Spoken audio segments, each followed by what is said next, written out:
Mengapa Tuhan tidak melenyapkan iblis saja? Kan kalau iblis lenyap, manusia mungkin tidak berbuat dosa lagi.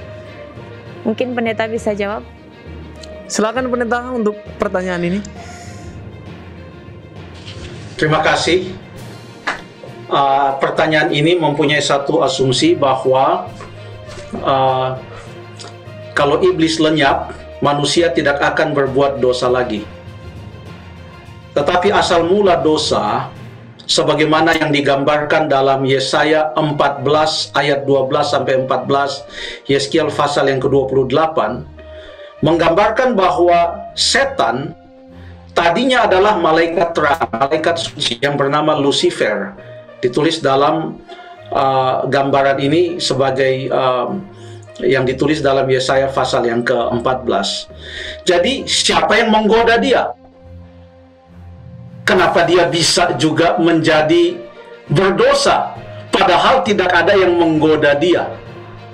Ya, memang sekarang setan ini menurut Alkitab berjalan berkeliling seperti singa yang mengaum-aum untuk menelan setiap orang yang dapat ditelannya.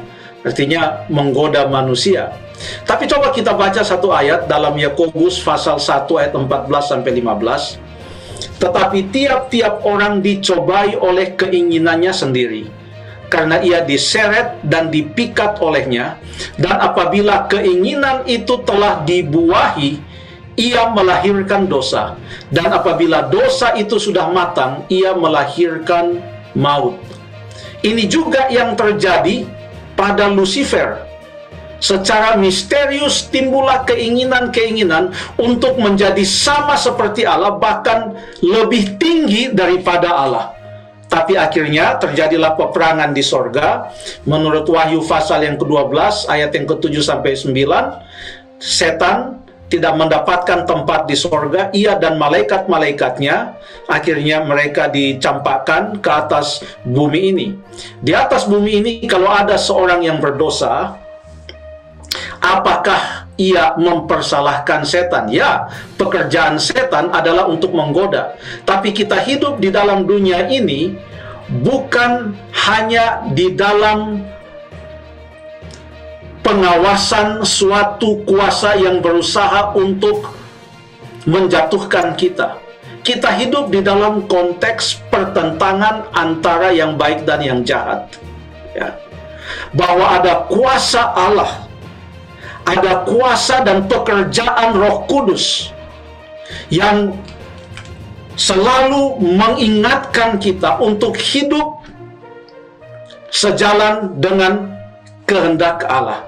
Jadi di atas dunia ini bukan hanya ada setan yang bekerja, ada Allah yang bekerja melalui Roh Kudus. Ada malaikat-malaikat Tuhan. Kalau ada malaikat jahat, ada lebih banyak malaikat-malaikat Tuhan. Sekarang kalau seorang berdosa, apa yang harus dia katakan? Ini semua karena setan. Apakah itu? Atau dia akan katakan, ini semua karena Tuhan kurang bekerja di dalam diri saya. Apakah karena itu? Semua sudah disebutkan di dalam Alkitab. Kehendak Allah dan lain sebagainya.